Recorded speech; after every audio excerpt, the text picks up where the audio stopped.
네, 오늘은 로마 하겠습니다. 책은 41쪽입니다. 보시면 로마가 제국으로 성장하다. 이게 포인트죠. 일단 한번 그 이전의 상황을 같이 보는 게 맞겠죠. 여러분 파워포인트 올라간 자료에 보시면 이렇게 지도가 있습니다. 그죠? 앞쪽에 가면 이거 로마 이야기죠. 로마. 그리고 지도가 나와 있는데 우리가 지금 배우고 있는 이 지역 다시 한번 보겠습니다. 처음에 배웠던 부분이 바로 여기 메소포타미아, 그리고 이집트, 나일강, 그리고 인더스 배웠고 황허강도 배웠습니다. 그죠?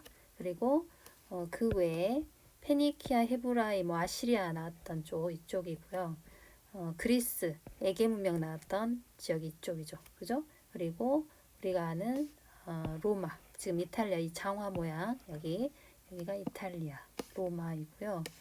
우리가 지금 배워야 하는 고대 로마의 경우에는 심지어 이 영국 땅까지 차지하거든요. 그러니까 이렇게 다 로마 지역으로 묶이는 지역입니다. 굉장히 중요한 땅이고 지금 유럽 사람들 특히 서양인들이 자기들의 역사를 이야기할 때 굉장히 중요하게 생각하거든요. 그래서 공부를 꼭 하셔야 돼요. 자, 41쪽입니다. 자, 일단 한번 볼게요. 처음에 이탈리아 반도에 여기 이 장화 모양 여기가 이탈리아 반도예요. 이탈리아 반도의 도시국가 처음에 그리스도 그랬잖아요. 근데 그리스보다 시기적으로 더 늦어요. 발생하는 시기는 더 늦게 로마가 성립이 됩니다. 처음엔 당연히 왕이 가장 중요했거든요. 이걸 이제 왕정이라 그러죠. 근데 마지막 왕이 너무 나쁜 놈이었어요. 그래서 사람들이 이제 더 이상 왕이 중심으로 되는 정치는 하지 않겠다. 우리가 함께 생각을 모아서 다수가 하는 정치를 하겠다. 그게 바로 그렇죠. 책에 보시면 공화정이라는 표현을 쓰죠. 공화정이라는 단어가 정말 중요합니다. 공화정 별표. 로마 하면 공화정을 꼭 기억하셔야 돼요. 자, 보시면 초기에는 귀족들이 장악을 했대요. 자, 여기 이 부분 한번 영상 볼 수 있으면 좋겠는데 한번 볼까요?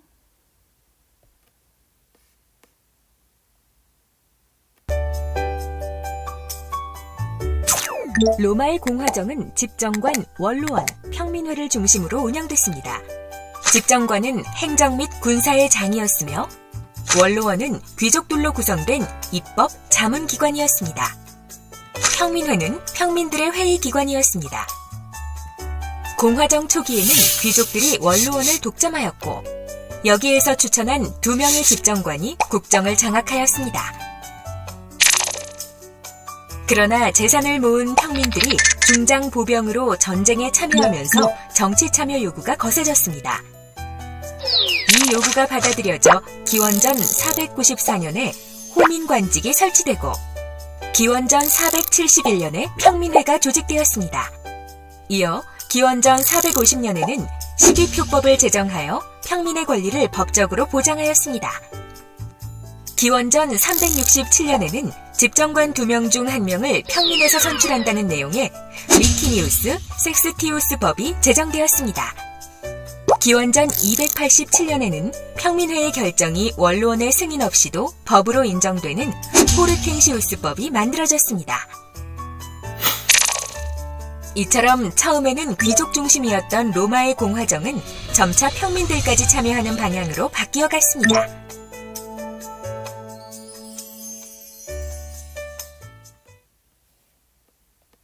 자, 한번 볼게요. 자, 보시면 귀족들이 처음에는 원로원 이 얘기 나왔죠? 그죠? 밑줄 한번 커볼게요. 초기에는 귀족들이 원로원과 집정관 독점했는데 이후에 평민들이 중장보병 이런 말이 나오죠. 이거 좀 중요한 단어입니다. 중장보병.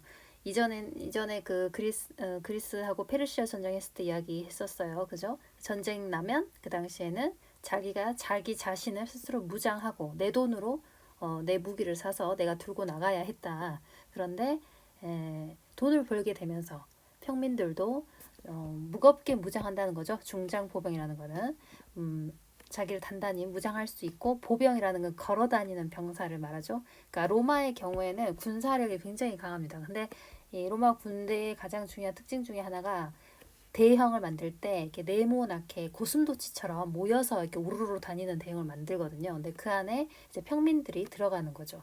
전쟁을 해서 땅을 넓혔다. 즉 정복 전쟁에 참여해서 자신이 무언가 공을 세웠다. 그럼 당연히 그에 대한 합당한 대가를 요구하게 되죠. 그게 바로 정치 참여 요구라는 거죠.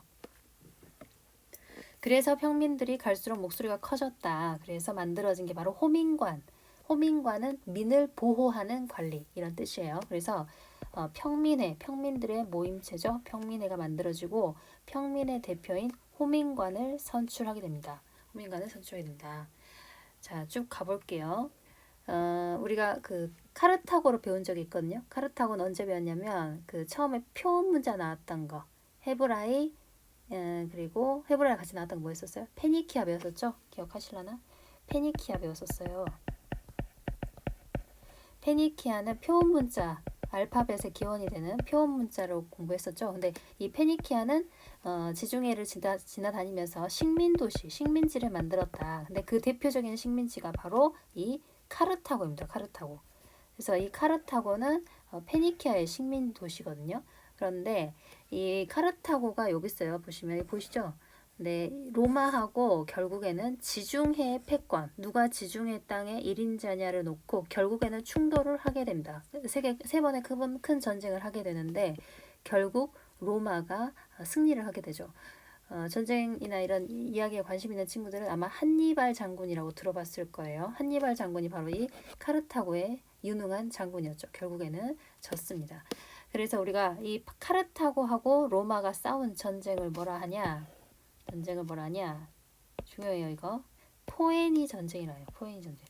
로마 사람들이 카르타고를 불렀던 말이 이제 포에니예요. 그래서 포에니 전쟁이라고 하고 여기서 보시면 승리했다고 되어 있잖아요. 그러니까 이겼습니다. 이게 굉장히 큰 터닝 포인트가 됩니다. 이 정복 전쟁 덕분에 지중해를 완전 장악하면서 계속 경제력으로 성장을 하고 전쟁을 확장을 해 가게 되죠. 지중해 일대를 장악한 전쟁. 무슨 전쟁? 중요한 전쟁입니다. 포에니 전쟁. 로마와 카르타고의 싸움이었고 로마가 승리했습니다. 정복지가 넓어졌어요. 그러니까 땅이 넓어졌죠. 그러니까 그 지역에서 곡물, 먹을 거, 곡물이 대량으로 로마에 들어오게 되죠. 그러면 이 말은 무슨 말이냐면 값이 싸다는 거예요. 내 눈에 흔하게 보이는 것들은 절대 비싸지 않죠. 그냥 널리고 널린 거면 가격이 싸지죠. 열심히 로마의 농민들이 농사를 지어도 다른 데서 해외에서 속주에서 식민지에서 들어오는 곡식의 가격이 싸다. 그러면 당연히 로마 농민들은 농사 열심히 지어도 제대로 된 가격을 받지 못하겠죠. 그래서 농민들이 이제 몰락하기 시작합니다. 그리고 여기서 보시면 그 정복한 지역에서 노예를 이제 끌고 와요. 그래서 그 노예들한테 일을 시키는 거죠. 그래서 보시면 소수의 귀족이 노예를 이용한 대농장, 큰 농장을 경영해요. 이거 역시 일반 농민들, 로마의 농민들 입장에서는 큰 문제가 됩니다. 여기서 보면 단어가 좀 중요한 단어가 나오는데 대농장, 이 귀족들이 노예를 이용한 대농장을 뭐라 하냐면 라티푼디움이라고 이 단어 꼭 기억하셔야 돼요. 라티푼디움 정말 중요합니다. 별표 해주세요. 라티푼디움을 경영하면서 결과적으로 누가 그렇죠? 자영 농민이 폭망하게 되는 거죠. 자영 농민들이 몰락합니다. 자영 농민이 몰락한다는 소리는 당연히 이제 세금 문제도 있죠. 당연히 이제 세금 내야 하는 사람들이 몰락해 버린다. 그런 문제가 되죠. 그리고 이 사람들이 군대의 역할을 했습니다. 군사로서의 활약했던 사람들인데 이 사람들이 몰락하면 당연히 군사력도 약해지는 거죠. 한마디로 총체적 난국이 옵니다. 이걸 개혁하기 위해서 호민관 누구? 그라쿠스 형제, 형하고 동생이 둘 다 10년 단위로 10년 뒤에 뭐 이렇게 동생이 되고 이렇게 해서 형제가 두 형제가 다 호민관을 역임한 로마의 정치 명문 가문의 집안 아들입니다. 그라쿠스 형제라고 되어 있죠. 근데 이 사람들의 원래 신분은 귀족입니다. 귀족 집안이거든요. 근데 당연히 무언가 개혁을 하려고 하니 다른 귀족들이 당연히 싫어하겠죠. 결국에는 살해당하고 자살하고 이렇게 비참하게 마감을 하게 됩니다. 결국에는 자영농민의 몰락을 막기 위해서 개혁을 하긴 했는데 시도를 했는데 결국에는 실패했습니다. 이거 잘 보셔야 돼요. 그라쿠스 형제도 너무 중요한 단어예요. 오늘 진짜 중요한 단어가 막 쏟아집니다. 보세요. 여기 그라쿠스 형제 꼭 보셔야 된다고 해. 자, 공화정 아까 영상으로 잠깐 설명을 했죠. 근데 영상에 나오는 법들은 안 외워도 됩니다. 이 호르텐시우스 법이네, 리키니우스 법이네 이런 법은 외우지 않아도 되고 이따가 12표법은 나와요. 그거는 잠깐 이따 볼 거예요. 내용 여기 생각을 키워요. 한번 잘 보셔야 돼요. 일단 군주정, 왕이죠. 왕이 제일 정점에서 정치하는 게 군주정. 그리고 귀족정, 귀족이 중심이 되는 거. 민주정, 일반 백성이 민이 주인이 되는 거. 이 세 가지 형태가 로마 공화국에서 다 모여 있다. 군주정처럼 보이고 귀족정처럼 보이고 민주정처럼 보인다. 이런 내용이 나와 있습니다. 여러분 여기 기억이 들어갈 건 꼭 알아야 되겠죠. 여기 보시면 다 중요해요. 원로원, 그죠? 집정관, 평민회, 그리고 여기 들어갈 게 누굴까요? 그죠? 평민의 권리를 지키기 위해서 뽑았다고 하니까 답이 나왔죠? 평민의 권리를 지키기 위해서 뽑은 평민의 대표. 답이 뭘까요? 그렇죠. 호민관이겠죠? 기역. 여기도 호민관. 그렇죠? 기역은 당연히 여기 기역도 답은 호민관입니다. 민을 보호하는 관리. 호민관. 자, 넘어갈게요. 2번은 각자 정리를 좀 해주셨으면 좋겠습니다. 여기 다 답이 있죠? 군주정, 민주정, 군주정, 귀족정, 민주정이 다 함께 혼합이 된 정치 체제였고, 나아가서 시간이 지나면 지날수록 누구의 권리가 커지는 모습을 보인다. 그렇죠. 평민의 힘이 커져가는 모습을 보인다. 그렇게 정리해 주세요. 군주정, 귀족정, 민주정이 혼합된 형태를 보이고 시간이 갈수록 평민의 힘이 강해진다. 이렇게 쓰시면 됩니다. 다시 군주정, 귀족정, 민주정 세 가지가 함께 혼합된 모습을 보이고 시간이 갈수록 평민의 힘이 커지는 모습으로 보인다. 정리하셨죠? 넘어가겠습니다. 자, 그라쿠스 형제의 개혁은 어떻게 됐죠? 망했어요. 네, 그라쿠스 형제 개혁의 가장 큰 목적은 자영농을 키우는 거였어요. 자영농. 자, 다시 앞으로 갈게요. 이거 꼭 기억하셔야 돼요. 그라쿠스 형제가 어떤 개혁을 시도했냐? 그래서 개혁 시도에 중요한 포커스를 맞춰서 시도된 내용, 목표가 뭐냐 하면 뭐라고 해야 돼요? 그죠? 자영농민의 몰락을 막기 위한 개혁. 그러니까 거꾸로 이야기하면 뭘 키우기 위해서죠? 자영농이라는 건 스스로 농사짓는 힘이 있는 농민을 말하죠. 스스로 경영하는 농민. 자영농을 키우기 위한 거였죠. 자영농을 육성하기 위한 게 그라쿠스 형제의 개혁의 목표였습니다. 근데 안 됐다는 거. 다시 넘어갈게요. 자, 여기 보시면 그라쿠스 형제의 개혁이 실패한 후 로마는 당연히 빈부격차가 더 심해졌겠죠? 문제가 생깁니다. 근데 이런 상황에서 힘이 있는 군인들이 이제 정치판에 뛰어들면서 난리가 나죠. 근데 이걸 다 정리한 게 그 유명한 카이사르입니다. 카이사르. 영어로 얘기하면 시저라고 얘기하는 카이사르. 카이사르는 나름 정권 장악을 했지만 결국에는 암살을 당하게 되죠. 이 카이사르가 만난 그 유명한 사람이 이집트의 클레오파트라죠.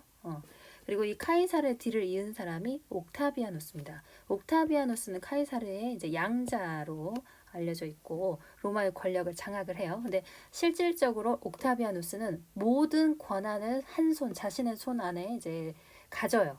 그러니까 실질적으로는 황제입니다. 근데 황제란 단어를 로마가 싫어하죠. 누구 혼자 권력을 독재하는 걸 싫어하기 때문에 황제라는 단어를 절대 기어코 쓰지 않습니다. 그러면 어떻게 했냐? 특별한 칭호를 하나 써요. 그 정말 중요한 칭호죠. 별표해 주세요. 원로원으로부터 아우구스투스라는 칭호를 받습니다. 이 뜻은 바로 존엄한 자 이런 뜻입니다. 너무 중요해요.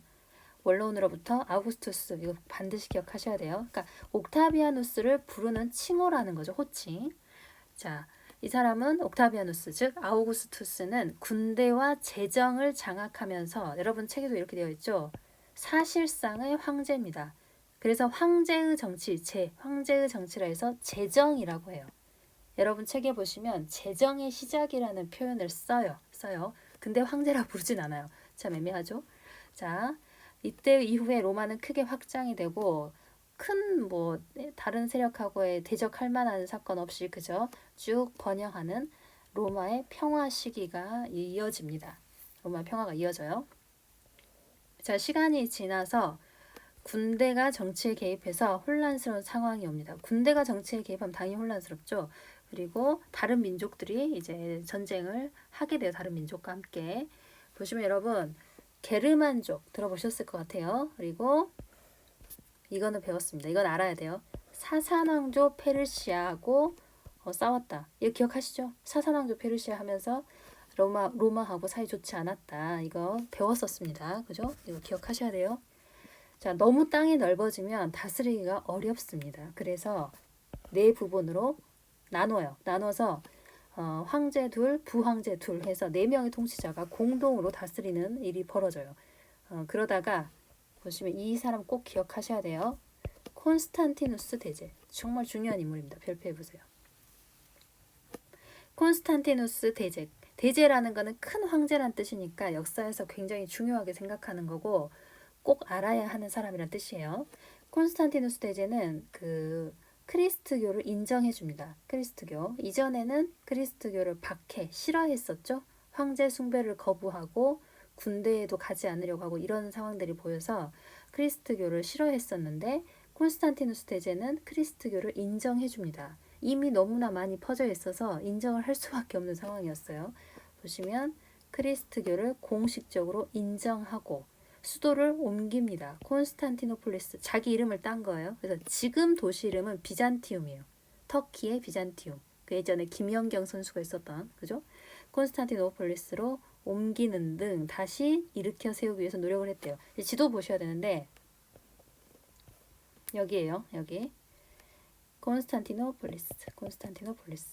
이제 로마 이쪽 서쪽이죠. 우리가 방향으로 보면 이쪽이 서쪽이고 이쪽이 이제 동쪽이 되겠죠. 로마의 중심지, 우리가 이야기하는 로마 제국의 중심지가 기존의 서쪽에서 지금 동쪽으로 옮겨간 걸 느끼셔야 되겠습니다. 이 콘스탄티노폴리스 누가 만들었다고? 콘스탄티누스 대제. 자, 하지만 결국에는 로마는 동과 서로 아예 분리가 돼버립니다. 이제 쪼개져 버리죠. 서쪽 로마 제국, 서로마 제국은 결국 476년 5세기죠. 5세기에 게르만족의 침략으로 아예 멸망해버립니다. 게르만족의 침략으로 아예 망해버려요. 당연히 그러겠죠. 기존의 서쪽이 중심이었던 로마가 동쪽으로 중심이 옮겨가면서 이 서쪽 지역은 당연히 약해지겠죠. 그래서 여기를 밀고 내려온 게 무슨 족? 게르만족. 그래서 게르만족이 이 땅을 차지해버리고 동쪽은 살아남습니다. 우리가 이 동서로마를 구별을 하셔야 해요. 서로마는 망하고 동로마는 1000년이나 더 오래갑니다. 1000년간 더 지속이 되는 이 나라를 동로마 제국을 같은 말로 뭐라 부른다? 비잔티움 제국이라 부릅니다. 같은 말이에요. 두 개를 같이 씁니다. 비잔티움 제국. 여기 옥타비아누스 이야기가 있죠. 즉 이 사람은 아우구스투스라는 이름을 칭호를 받게 된 사람이죠. 그리고 스스로를 뭐라고 했냐? 제1시민. 다른 이게 프린캡스라고 불러요. 제1시민이라고 자기 자신을 불렀답니다. 사실상의 황제인데 여기 보시면 군 지휘권이나 주요 관직을 독차지해서 황제와 다름없는 권력을 가지고 있지 않니? 라고 하지만 황제라고 하진 않아요. 절대. 대신 아우구스투스라는 칭호를 받았다는 겁니다. 제정시대. 옥타비아누스, 즉 아우구스투스는 이런 모습으로 많이 나와요. 이렇게 손가락질하고 이렇게 뭐 애를 달고 나온 것 같은 이런 모습, 이런 조각상으로 표현이 자주 됩니다. 자, 넘어갈게요. 로마 하면 문화를 꼭 보셔야 돼요. 우리 지난 시간 했던 그리스의 경우에는 인간 중심적이고 조화, 아름다운 거, 균형, 비례 맞는 거, 이걸 되게 중요하게 생각했었잖아요. 그죠?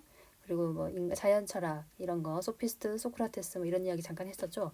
근데 이제 로마의 경우에는 너무 땅이 넓으니까 다스리는데 도움이 되는 실용적인, 실제로 쓸만한 거에 굉장히 이제 중요도를 이제 봅니다. 그래서 실용적인 문화라는 포인트를 꼭 보셔야 돼요. 로마 문화 하면 당연히 뭐다? 실용적이다. 그럼 이전에 배웠던 혹시 기억하시나요? 페르시아는 어땠어요? 페르시아 문화의 특징은 뭐였죠? 그죠? 너무 거기도 넓었잖아요. 국제적이었죠. 일단 로마 갈게요. 자, 보시면 로마인들은 제국 전역에 도시를 연결하는, 이게 되게 공통사항이죠. 대제국이나 잘 다스리고 통일하고 이런 상황에서 가장 열심히 했던 게 도로를 만드는 거였잖아요. 다 지금 계속 반복이 되고 있죠. 보시면 제국의 도시를 연결하는 도로망을 건설합니다. 그리고 도시에 물을 공급하고 하수, 쓴 물은 내보내는 거대한 상하수도 시설을 만들고 공중 목욕탕, 원형 경기장 이런 것들을 세웠대요. 그러니까 한마디로 건축을 잘했다. 그 말이죠. 그래서 보시면 여기 나왔네요. 건축 잘했다. 그리고 법률도 잘했대요. 법률. 여기 정말 중요하거든요. 법률. 법률 잘 보셔야 돼요. 여기 보면 법의 발달 과정이 나와 있는데 이거는 별표입니다. 이거 너무 중요해요. 일단 처음 시작. 관습적으로 그냥 늘 하던 거니까 옛날부터 그랬으니까 라고 입으로 전해져 오는 것. 한마디로 문서로 쓴 건 아니에요. 불문법이라는 거는 문장이 아니라는 소리죠. 문서가 아니다. 그냥 뭐 원래 그랬던 거. 그런데 이게 이제는 글로 써서 지켜야 한다고 딱 써져요. 이걸 성문법이랍니다. 성문. 최초의 성문법은 12표법입니다. 12표법. 아까 잠깐 나왔었어요. 영상에서. 그리고 시민법. 로마의 시민이라고 되어 있는 로마 시민을 위한 법. 로마는 너무 땅이 넓고 너무 많은 지역을 이제 포괄하다 보니 로마에 속하긴 하지만 로마 시민은 아닌, 즉 속주에 있는 식민지에 있는 속주에 있는 사람과 로마의 시민은 구별이 됐어요. 구별이 됐어요. 근데 로마 시민이 굉장히 이제 많은 역할을 했겠죠. 중요했겠죠. 자, 시민법으로 이렇게 발전했어요. 그 다음에는 로마 제국 안에 있는 다른 민족, 모든 민족, 시민이 아니더라도 모든 민족에게 적용이 되는 게 만민법입니다. 나중에는 전체 로마 제국 전체 모든 사람을 로마 시민으로 인정해주게 됩니다. 자, 넘어갈게요. 이게 순서 기억하셔야 돼요, 여러분. 12표법, 시민법, 만민법. 12표법은 최초로 글로 쓴 성문법, 글로 남긴 성문법. 시민법은 시민을 위한 법. 만민법은 시민 외에도 모든 민족에게 적용이 되는 거. 확장이 되고 있죠. 더 커지고 있죠. 더 커지고 있다. 자, 내용 한번 볼게요. 로마법은 로마 공화정 초기에 무슨 법? 12표법. 이후에 로마 시민들 사이에 적용되는 무슨 법? 시민법. 이후에 제국이 확대되고 교류가 늘어나면서 모든 민족에게 적용되는 무슨 법? 만민법. 지금 3개 나왔죠? 12표법, 시민법, 만민법. 자, 그리고 또 보셔야 됩니다. 서로마 망한 이후에 비잔티움, 즉 여기는 동로마죠? 동로마 비잔티움 제국의 유능한 황제, 굉장히 유명합니다. 이 사람도 대제라고 불리우는 사람이죠. 유스티니아누스 대제입니다. 유스티니아누스 꼭 알아야 돼요. 유스티니아누스는 로마의 법률을 집대성 다 모아서 유스티니아누스 법전을 편찬을 합니다. 너무 중요해요. 유럽 법률의 토대가 되었다고 하잖아요. 그러니까 유스티니아누스 이름을 땄습니다. 유스티니아누스 법전. 벌써 법전 2개 중요한 거 배웠죠? 함무라비 법전. 기억하시죠? 함무라비 그리고 유스티니아누스. 그리고 앞으로 배우는 거 나폴레옹 법전. 이렇게 이야기해요. 유럽 법률의 토대로. 자, 그리스도교 볼게요. 그리스도교는 여러분이 아는 그 성당, 교회. 나중에 이제 종교 개혁 이후에 신교가 등장을 하고 지금은 그 이전입니다. 팔레스타인, 그 헤브라이 나왔던 그 지역이에요. 예수가 등장해서 사랑과 믿음으로 누구든지 구원을 받을 수 있다. 이게 그 유대교하고 차이였죠. 유대교는 무슨 사상?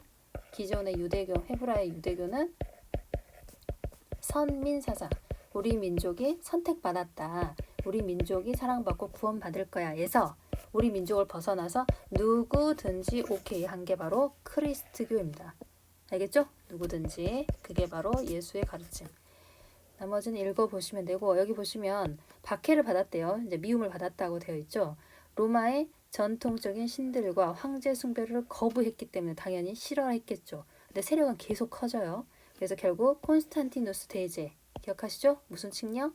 밀라노 칙령. 칙령이라는 것은 종교적으로 회의를 해서 뭐 이렇게 결정하는 이야기를 말해요. 밀라노는 그 지역 이름이죠. 지금도 있는. 여기서 크리스트교를 인정해 줍니다. 4세기죠. 4세기. 크리스트교는 4세기 말 로마 제국의 국교로 인정이 돼요. 이 콘스탄티누스 대제가 인정한 건 아니에요. 이후의 왕이고 이후의 황제가 인정을 해준 거예요. 자, 우리나라는 지금 무슨 시대일까요? 이때쯤에. 우리나라는 삼국시대겠죠. 고구려, 백제, 신라 있는 삼국시대겠죠. 넘어가도 될까요? 밑에 한번 볼까요? 밑에 문제. 이거 풀 수 있어야 됩니다. 답. 지방을 군과 현으로 나누고 중앙에서 관리가 내려가서 중앙이 원하는 대로 왕이 원하는 대로 나라가 굴러가는 거 무슨 제? 여기 이렇게 있죠. 뭔제? 이제 군현제. 이 정도는 풀 수 있어야 됩니다, 여러분. 군현제. 아케메네스 왕조 페르시아에서 왕의 명령을 전달하기 위해서 만든 도로. 뭐지? 이제 왕의 길. 로마에서 포에니 전쟁 이후 자영 농민을 키우려고 개혁을 주장했던 형제가 있었죠. 그라쿠스. 꼭 기억해야 돼요. 그라쿠스 형제. 춘추 전국시대에 등장한 여러 사상가와 여러 학파. 그죠? 제자 백가. 기원전 5세기 아테네 민주주의 전성기 누구죠? 그죠? 페리클레스죠? 페리클레스. 알렉산드로스의 정복주에 그리스와 동방의 문화가 짬뽕된 거. 그리고 그리스인들은 자신을 헬라의 후손이라 했기 때문에 이렇게 불렀죠. 뭐? 헬레니즘 문화.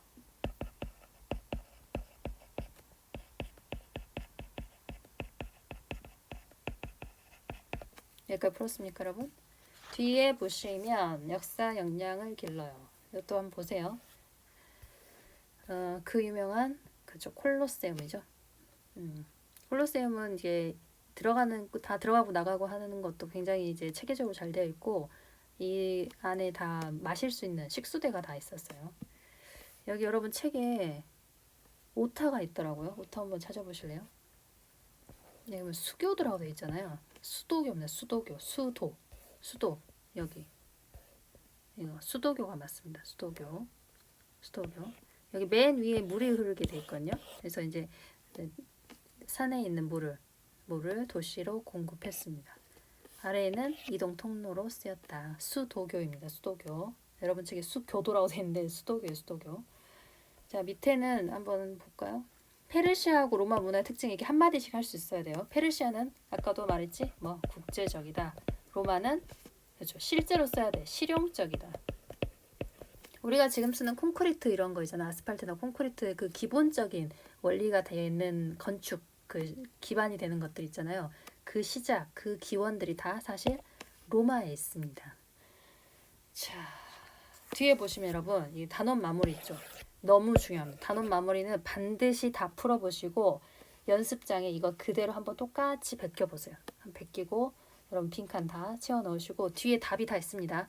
책 뒤에 교과서 뒤에 다 답이 있으니까 반드시 다 정리하고 확인하십시오. 자, 이제 학습지 한번 정리해볼까요? 우리 이거 넘어갈게요. 간단히 한번 해볼까요? 로마 공화정, 제정. 여기 보면 공화정 먼저 쓸게요. 공화정 그리고 그 다음에 제정이죠. 그리고 로마 문화 그리고 크리스트교까지. 오늘 책을 좀 중심으로 열심히 보았습니다. 넘어가 볼게요. 로마의 성립. 당연히 도시국가로 시작을 했었죠. 그냥 넘어갑니다. 공화정의 성립, 공화정 수립. 왕정 이후에 공화정이 수립이 됐는데 공화정은 크게 그렇죠. 원로원, 집정관, 그렇죠. 그리고 평민회 이렇게 중심이 돼서 만들어졌죠. 공화정의 발전. 계속해서 뭐가 커지는 방향으로 그죠? 평민회가 많아지는 힘이 커지는 경향으로 발전을 하죠. 그리고 이 평민들을 대변했던 관리를 뭐라 했지? 호민관이라 했죠. 넘어갑니다. 자, 포에니 전쟁 누구랑 싸운 거였죠? 로마와 그렇죠. 카르타고. 누가 이겼죠? 로마가 이겼습니다. 이후에 지중해를 패권, 지중해를 장악했죠. 근데 이제 문제는 값싼 곡물들이 많이 들어오죠. 값싼 곡물이 들어오고 거기에다가 귀족이 주변 속주에서 노예를 들여오죠. 노예를 이용한 큰 규모의 농사 짓는 것, 대농장을 경영하게 되고 우리가 이걸 뭐라 불렀죠? 다른 말로 이거 중요하다 했어요. 라티푼디움으로 결국에는 일반 농민들이 망해버리죠. 결국에는 로마의 자영농들이 몰락해버립니다. 이렇게 되면 안 되죠. 누가? 그죠? 그라쿠스 형제. 그라쿠스 형제는 무슨 관리였어요? 그죠? 호민관이었죠. 호민관. 형이 먼저 하고 이후에 동생이 합니다. 근데 이 호민관 형제, 그라쿠스 형제가 개혁하는 가장 큰 목적은 뭘 키우는 거였어요? 그죠? 몰락하는 자영농을 다시 살리는 거죠. 자영농 육성을 위해 개혁을 했는데 개혁이 돼요? 안 됐죠. 귀족들의 반대로 실패합니다. 실패하고 혼란스러워졌다고 해. 넘어갈게요. 이것도 보시면 되고 다 정리한 내용들입니다. 또 넘어갈게요. 공화정이 쇠퇴를 하죠. 쇠퇴하는 과정에서 결국에는 제정이 성립이 됐다고 해. 그때 등장했던 사람 혹시 기억하시나요, 여러분? 그죠? 카이사르였죠. 카이사르는 결국에는 암살을 당하죠. 그리고 그 뒤를 이은 게 누구였어요? 카이사르의 양자였던 그죠? 옥타비아누스. 근데 옥타비아누스는 황제라고 불리지 않았지만 사실상이 뭐였어요? 사실상의 황제의 정치, 그래서 제정이 시작이 되죠. 황제의 정치, 제정. 옥타비아누스는 칭호를 썼어요. 황제란 칭호 말고 뭐, 그죠? 너무 중요하다 했죠. 아우구스투스. 아우구스투스는 무슨 뜻? 존엄한 자. 그리고 스스로를 뭐라 불렀죠? 그렇죠. 스스로를 부른 말 프린캡스라고 제1시민이라고 불렀다고 해. 로마는 평화를 오랫동안 누립니다. 자, 쇠퇴하는 거 볼게요. 군대, 이민족, 특히 사사왕조 페르시아하고 전쟁하고 그리고 게르만족 내려오고, 그죠? 로마 중흥 다시 한번 살려보려고 무지하게 노력을 하죠. 누구? 그죠? 콘스탄티누스 대제 꼭 기억하셔야 돼요. 콘스탄티누스 대제. 그죠? 꼭 기억하시라고 해. 하지만 결국에는 어떻게 됐죠? 콘스탄티누스가 그리스교도 공인하고 콘스탄티노폴리스도 만들고 했는데 잘 안 됐죠? 이후에는 그렇죠. 여기 밑에 써볼까요? 서로마하고 동로마로 분열이 되고 서로마의 경우에는 5세기 476년에 망해버리죠. 망해버리고 게르만족이 이 땅을 차지해요. 그리고 동로마의 경우에는 다른 말로 무슨 제국? 그렇죠. 비잔티움 제국. 비잔티움 제국은 1000년간 더 유지가 쭉 됩니다. 비잔티움 제국. 비잔티움 제국이 아까 나왔던 사람 있었어요. 유스티니아누스 대제. 유스티니아누스 대제가 비잔티움 제국의 황제입니다. 넘어갈게요. 콘스탄티노폴리스 자리 한번 꼭 보세요. 콘스탄티노폴리스. 자, 로마 문화. 무조건 나와야 되는 단어. 그죠? 실용적. 실제로 쓸 것들이 나왔다고 했죠. 그죠? 건축, 법률 굉장히 중요하고 당연히 도로라든지 도로망 또는 상하수도 그리고 공중목욕탕 또 원형 경기장 콜로세움 그리고 법 중요하죠. 법. 처음에는 12표법. 법으로 처음으로 만든 성문법. 문서로 기록된 최초의 법이었죠. 12표법에서 시민들이 적용받았던 무슨 법? 시민법. 근데 이제 시민이 아니어도 되죠. 만민법. 누구나 적용받는 만민법. 이 발전 과정 꼭 보셔야 됩니다. 이렇게 가는 거. 12표법, 시민법, 만민법. 넘어갑니다. 이거 다 맞는 말이죠? 읽어보세요. 넓은 영토를 잘 다스리려고 도로를 연결했대요. 이동을 쉽게 하고 수도교 원형 경기장들을 건설하고 넘어가 되겠죠? 로마 때 만든 도로를 지금도 쓸 수 있다는 거예요. 넘어가겠습니다. 자, 그리스도교 누구? 그죠? 예수님, 예수. 당연히 누구나 다 사랑하고 평등하게 대한다니까 노예나 여성 하층민들한테 인기가 많았겠죠. 왜 박해받았죠? 왜 구박을 받았죠? 왜 싫어했죠? 그죠? 로마에 원래 신들이 많았어요. 다신교였잖아요. 근데 로마의 전통적인 신 그리고 황제를 숭배해야 되는데 이걸 거부해요. 결국에는 박해를 받았지만 계속 세력은 커지고 누가 공식적으로 인정해줬죠? 그죠? 이 사람 중요하죠? 콘스탄티누스 대제가 무슨 칙령으로? 그렇죠. 밀라노 칙령으로 공식적으로 그래 믿어라 인정해 줍니다. 나중에 로마의 국교까지 되고 세계적인 종교로 성장했다. 넘어갑니다. 이거 카타콤은 책에 있어요. 43페이지 한번 읽어보세요. 넘어갈게요. 문제 풀어보겠습니다. 로마